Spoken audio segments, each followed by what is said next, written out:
שלום וברכה לסטודנטיות ולסטודנטים. היום אנחנו נמשיך ונדבר על עלויות והוצאות אלטרנטיביות, זה נקרא עלויות אלטרנטיביות בקיצור.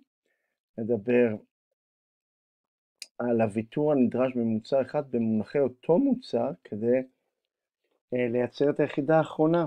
זה עלות אלטרנטיבית שולית, אבל לפני שנגיע עלות אלטרנטיבית שולית, בואו נתחיל באופן כללי בעלויות הוצאות אלטרנטיביות. עלויות אלטרנטיביות. אז עקומת התמורה מבטאת את תופעת המחסור ואת המחיר ויתור הנדרש ממוצר אחד כדי להעדיף יותר ממוצר אחר. עכשיו, הוויתור האלטרנטיבי זה אומר שאני עובר ממוצר אחד, מה אני מוותר מהמוצר השני. ואנחנו נעשה כמה סוגים של ויתורים. אז בואו נדבר על עלות אלטרנטיבית כוללת. אז זה סך הוויתור הנדרש במוצר אחד כדי לייצר כמות מסוימת מהמוצר השני. אופן החישוב, אז אם אני רוצה לחשב על כמה יחידות y ויתרנו כדי לייצר x כוכב, אז אני עושה y max פחות y כוכב. למשל, בואו נניח שאני נמצא ב-xc, שאני מייצר שתי יחידות x. אז השאלה מה העלות האלטרנטיבית של x, אז זה y max 6 פחות 2 זה 4. אז העלות האלטרנטיבית הכוללת לייצור שתי יחידות לבוש זה 4 יחידות מזון. שוב, אם אני נמצא ב-xc, שזה שתי יחידות לבוש, השאלה מה סך הכל ויתרנו מ-y, אז הנוסחה אומרת y max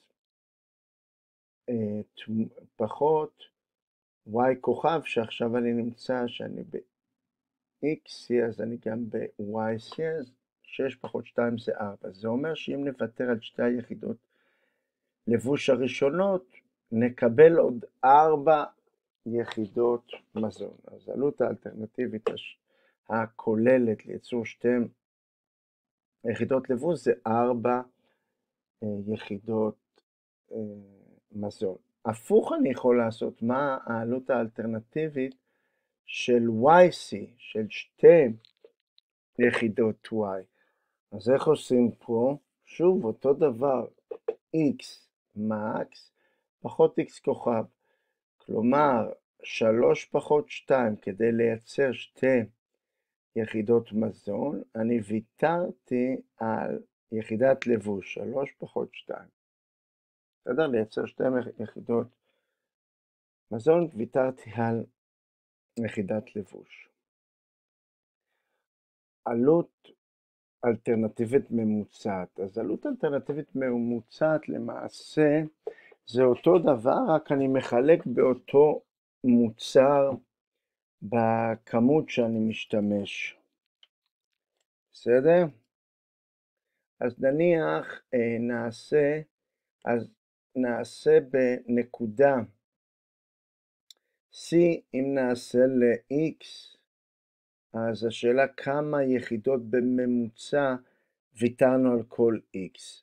אז איך עושים את זה? Y max, אז העלות האלטרנטיבית הממוצעת בנקודה XC, זה Y max פחות Y כוכב שזה YC חלקי XC. במקרה שלנו זה לא מסובך, זה כמו עלות האלטרנטיבית כוללת רגילה, בנקודה XC זה 6 פחות 2, אבל חלקי אותו XC, חלקי 2. אז יוצא לי 2, מה זה אומר? 4, 6 פחות 2 זה 4, חלקי 2 זה 2. עכשיו, מה זה אומר? בממוצע על כל יחידת לבוש, אני מוותר על שתי יחידות מזון. בממוצע על כל יחידת לבוש אני נמצא ב-XC, אני מוותר על על שתי יחידות Y שזה מזון. אם אני אעשה את זה עלות אלטרנטיבית בנקודה C ל-Y, אז זה הפוך, זה X max, במקרה שלנו XD פחות XC, שזה 3 פחות 2, חלקי 2. אז 1 פחות 2 זה חצי, אז בממוצע שאני מייצר שתי יחידות מזון, שאני נמצא ב-YC, אני מוותר על כל יחידת מזון על חצי יחידת לבוש. אז ככה עושים עלות אלטרנטיבית ממוצעת. אתם יכולות לקרוא את זה ויכולים לקרוא את זה ולראות בדיוק שמה שעשיתי אתם מבינות. אז עלות, עכשיו הגענו סוף סוף למה שהתחלתי בהתחלה וקפצתי, אז אנחנו מגיעים לעלות אלטרנטיבית שולית. למעשה עלות אלטרנטיבית שולית במילים חופשיות זה כמה אני מוותר ממוצר האחר כדי שאני נמצא על היחידה הנוכחית, או נניח, בואו נסביר למה זה נקרא שולית. נניח אני מייצר שתי X'ים. אז אם אני אייצר שתי X'ים, היחידה האחרונה הגיעה מ-1. אז איך אני צריך לחשב את זה? אני למעשה רוצה לדעת על כמה יחידות Y ויתרתי כאשר עברתי X ששווה 1 ל-X ששווה 2, או במילים אחרות, כאשר אני נמצא בשתי יחידות לבוש, השאלה כמה ויתרתי יחידות מזון שעברתי מ-1 יחידת לבוש ל-2 יחידות לבוש. במקרה הזה, זה למעשה, אני אראה לכם איך אני מחשב את זה. למעשה זה הזווית בנקודה C. זה זווית בנקודה C, זה משולש BEC, ואני רוצה לחשב את המשולש של C, אז בגדול חישוב משולש C זה גובה חלקי בסיס. אז זה 4 פחות 2 חלקי 1 פחות 2, וזה בערך מוחלט, תמיד השיפוע הוא שלילי, ובמקרה הזה הוא 2. אז בואו נראה איך עושים את זה ביתר סט. אני עובר לדף שהכנתי לכם מראש. הנה הדף, שמתי אותו גם באתר, אז בואו נפתח את זה. עכשיו אני רוצה לעשות עלות אלטרנטיבית שולית. אז העלות האלטרנטיבית שולית של XB, ציירתי את זה פה, זה XB, כאשר אני יכול מכאן להסיק כי מה זה השיפוע של הזווית הזאת? זה למעשה העלות האלטרנטיבית השולית בנקודה B.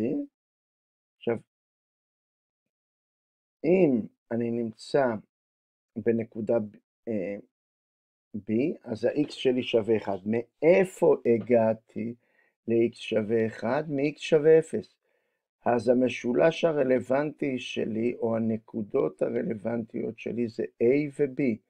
תמיד כשאני רוצה לחשב את העלות האלטרנטיבית של X, אני בא מ-X יותר נמוך ל-X יותר גדול. אז מ-0 ל-1, הנקודות הרלוונטיות שלי הם XB ו-XE, וב-Y זה YA ו-YB. אז אם אני רוצה לחשב את העלות האלטרנטיבית השולית במעבר מ-0x ל-1x, תמיד במונה יש את המוצר האחר, זה YA פחות YB, YA שזה הגובה פחות YB, חלקי הבסיס שזה XA או XE, זה לא משנה, פחות XB. בערך מוחלט, ניקח זה 6 פחות 4, חלקי 0 פחות 1, וזה בערך מוחלט. למה תמיד יוצא לי שלילי? כי אתם רואות ורואים שהשיפוע פה הוא שלילי. זאת אומרת, ככל שמזון יורד, לבוש עולה. אז, אבל את העלות האלטרנטיבית אני מבטא בערך מוחלט, ולכן אני אומר 2, השיפוע פה בזווית B היא 2. אם אני רוצה לעשות עכשיו בנקודה B ל-Y, זה קצת צריך לחשוב. אז לאן, איך הגעתי ל4 יחידות Y? מה הנקודה לפני C? זאת אומרת, משתי יחידות Y הגעתי ל4 יחידות Y. אז מה הנקודות האלטרנטיביות שאני רוצה ל-YB, לנקודה B, לחשב את העלות האלטרנטיבית של Y? זה נקודות B ו-C, כי הגעתי משתי יחידות Y ל4 יחידות Y. אז אני עושה, כאשר אני מחשב את Y, במונה יהיה לי את X ובמחנה Y. אז XC פחות XB זה חלקי YC פחות YB. אז אני מחשב את השיפוע הזה. וזה יוצא לי 2 פחות 1, חלקי 2 פחות 4 בערך מוחלט, וזה חצי. מה זה אומר? כאשר אני עברתי מהיחידה השלישית לרביעית של Y, ויתרתי על חצי יחידת X, או במקרה שלנו, במעבר מהיחידה השלישית לרביעית של מזון, ויתרתי על חצי יחידה של לבוש. אז זה בגדול העלות האלטרנטיבית השולית. פה אני מסביר לכם את מה שאמרתי בעל פה. עכשיו רק יש לשים לב שאנו שרוצים לחשב עלות אלטרנטיבית שולית ל-X הולכים ל-X נמוך יותר. בדוגמה שלנו הגענו מ-XB ל-X שווה 0. זאת אומרת, היינו ב-XB אז באנו מ-X שווה 0. כאשר רוצים לחשב עלות אלטרנטיבית של YB, אז הגענו ל-YB מ-YA. ל-YB מ-Y, סליחה, זה טעות. הגענו ל-YB מ-YC. תשנו פה את זה, כולם מ-YB, הגענו ל-YB מ-YC, זה צריך להיות C. אני אנסה לשנות, אז הנה שיניתי. ל-YC, נעשה את זה צבע יותר כהה אולי. הנה. נצייר YC, אז מ-YB ל-YC, ואני אשמור את זה. יופי, זה מה שאני אעלה לכם. זהו, אני מפסיק את הצבע. אז אותו דבר, תמיד אני הולך באותו מוצר לנקודה לפני. זאת אומרת, אם אני הולך ל-Y אני צריך Y לפני, אם אני הולך ל-X אני הולך x לפני, זה אומר x יותר נמוך בכמויות, ואם אני רוצה לבדוק את ה-y האחרון, אני הולך ל-y קטן יותר בכמויות. אז זה עלות אלטרנטיבית שולית. בואו נחזור לשיעור. אז מסקנה, כשמדובר בעקומת, עכשיו, זה לא במקרה שתמיד פה אצל לי אותו דבר על y, העלות האלטרנטיבית תמיד תהיה חצי, תחשבו ב-y, ותמיד העלות האלטרנטיבית השולית תמיד תהיה 2 ב-x. למה? כי זה קו ליניארי, אני עוד אדלמד אתכם איך מוצאים את השיפוע ואת הקו בהמשך. עכשיו, עקומת תמורה כמורה, עקומת תמורה כמורה, מה זה אומר? שימו לב, במצב הזה, ככל שאני מייצר יותר ממוצר מסוים, העלות האלטרנטיבית השולית עולה, או במקרה הפשוט השיפוע שלי כל הזמן עולה. בואו נראה. במעבר מ-0 ל-1 x, במקרה הזה ביגוד, אז במונה יהיה לי 1, עוד פעם, תמיד כשאני מחשב x, במונה y במכנה x, אז 11 פחות 10, כי הנקודות הרלוונטיות זה a ו-b, חלקי ערך מוחלט 0 פחות 1, שזה במקרה שלנו 1. אבל אם אני אחשב את העלות האלטרנטיבית השולית של x בנקודה C, תראו שזה עולה. למה? מה הנקודות הרלוונטיות?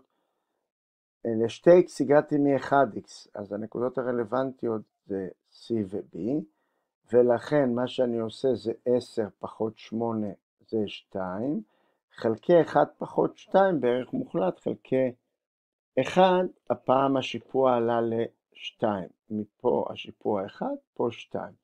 ואחרי זה 2.67, 3 ו-4. אז עלות, אז עוד פעם, עקומת תמורה כמורה, ככל שאני מייצר יותר מאותו מוצר, השיפוע עולה ולכן העלות האלטרנטיבית השולית עולה. זה לא משנה, תעשו על y, זה אותו דבר. השיפוע כל הזמן הולך ועולה. בסדר?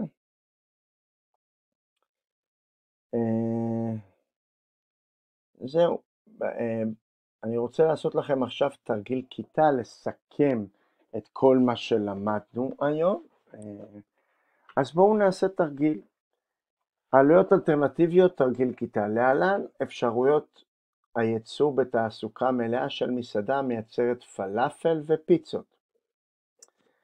מנות פלאפל, אתם רואים את עקומת התמורה שיש נקודה A, שיש לי 0 מנות פלאפל, זה הפלאפל y ופלאפל זה x ופיצות זה y, אז שיש לי בנקודה יש לי 0 מנות פלאפל ו-21 יחידות פיצה, שזה למעשה y max, ואז אני לא מייצר פלאפל בכלל. ב-b זה 9 פלאפל ו-20 פיצות וכן הלאה. עכשיו בואו נראה מה שואלים אותי. עטפה את נקודות הייצור על פני מערכת צירים וצור את עקומת אפשרויות הייצור. הנה יצרנו, ככה מציירים, אתם פשוט צריכים לצייר במישור של פיצות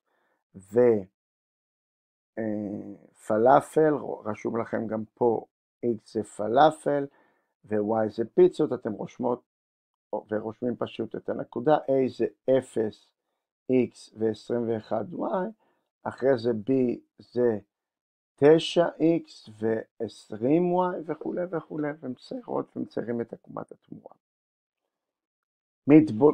מתבוננות ראשונים בעקומת התמורה, האם ניתן לדעת האם העלות השולית בייצור המוצרים השונים היא קבועה, עולה או יורדת? אז בהתבוננות כללית, למעט המעבר מ-C ל-D, בגדול העלות האלטרנטיבית השולית הולכת ועולה. ג' גם ב-X וגם ב-Y. ג' מה העלות האלטרנטיבית הכוללת לייצור פלאפל בנקודה D?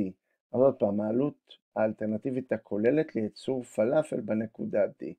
אז מה זה אומר? שאני נמצא ב-D ואני רוצה את העלות האלטרנטיבית הכוללת של פלאפל, אז בנקודה D אני עושה y max, כשאני מדבר על x אני עושה y max פחות yd, שזה הנקודה הרלוונטית.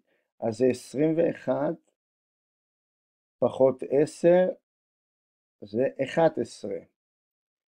אז התשובה, אתם רואות, האלטרנטיבית הכוללת לייצור 19 יחידות פלאפל בנקודה D מבטאת את העובדה שאנו מסוגלים לייצר עד 21 יחידות פיצה, אולי בוחרים לייצר 10, זאת אומרת שוויתרנו על 11 יחידות פיצה, או במילים אחרות, כדי לייצר 19 מנות פלאפל עליי לוותר על 11 מגשי פיצה.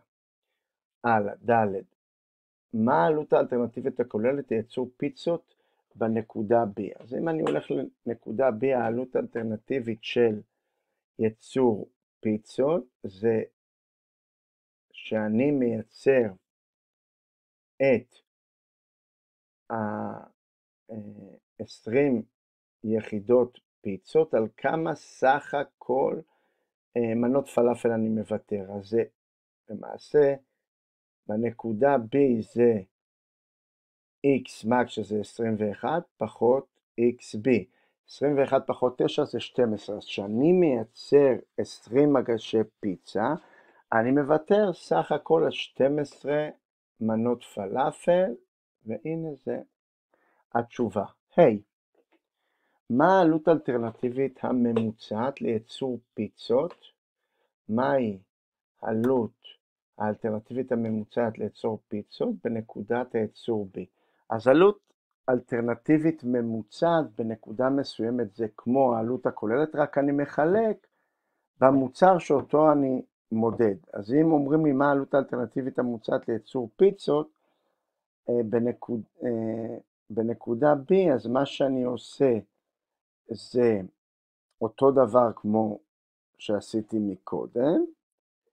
אני עושה 21 פחות 9 שזה 12, רק האלטרנטיבית כוללת ממוצע זה לחלק ב-20 יחידות פיצות. אז זה 12 חלקי 20 זה 0.6, מה זה אומר? 0.6 על כל מגש פיצה שאני מייצר, בממוצע אני מוותר על 0.6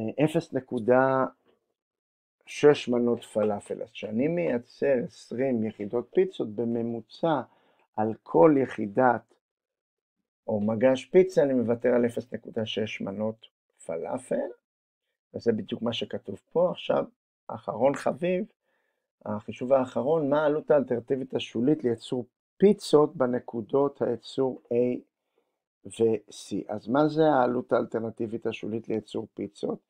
אז אם אני רוצה לדעת מה העלות האלטרנטיבית לייצור פיצות בנקודה A, איך הגעתי ליחידה 21 או למגש ה-21 של הפיצות? הגעתי מ-20 מגשים.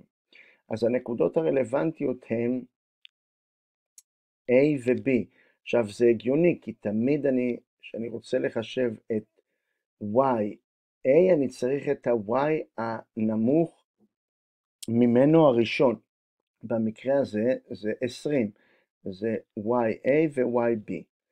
אז זה יהיה במחנה. במונה יהיה תמיד YA פחות YB, שזה מינוס 9 חלקי YA פחות YB, אז חלקי 21 פחות 20, הכל בערך מוחלט, אז זה 9. מה זה אומר? כדי לייצר את המגש ה-21 של הפיצות, ויתרתי על 9 יחידות פלאפל. אז זה יהיה רשום לכם פה, ועכשיו אני עושה את אותו דבר לנקודה C. אז עוד פעם, מה הנקודות הרלוונטיות שאני מייצר פיצות בנקודה C? אז אני צריך שאני ב-11 מגשי פיצה, מה נקודה שלפני זה של מגשי הפיצה 10? אז הנקודות הרלוונטיות הן D ו-C, ולכן שוב, עוד פעם אני עושה 19 או 16 פחות 19 זה מינוס 3, חלקי 11 פחות 10, הכל בערך מוחלט, זה 3. אז זה אומר שייצרתי את המגש ה-11, במעבר מהמגש ה-10 ל-11, ויתרתי על 3 מנות פלאפל, וזה המסקנה, זה התשובה, המסקנה, עם הגדלת ייצור של פיצות, אנו משלמים מחיר הולך וגדל עבור כל יחידת פיצה, אנחנו צריכים לוותר עוד ועוד על יחידות פלאפל, וזה הגיוני. העלות השולית לייצור פיצות הולכת וגדלה עם ייצור הפיצות, שזה גם הגיוני, כי זה אומר שהשיפועים הולכים וגדלים, וככל שאתם רוצים יותר מהמוצר, אתם צריכות וצריכים לוותר יותר מהמוצר השני. זהו, שיעור הבא אני אלמד אתכם בניית עקומת התמורה, שזה יהיה עוד השבוע, אז להתראות, תראו שאתם מבינים הכל בנות ובנים, יודעים הכל, ותעקבו גם אחרי הדף חישובי עזר ששמתי לכם באתר. אז בפעם הבאה אני אלמד, כפי שאמרתי לכם, את בניית עקומת התמורה, ונתחיל להתקדם בחומר. אז ממש בהצלחה, ואם יש שאלות אני כאן. להתראות.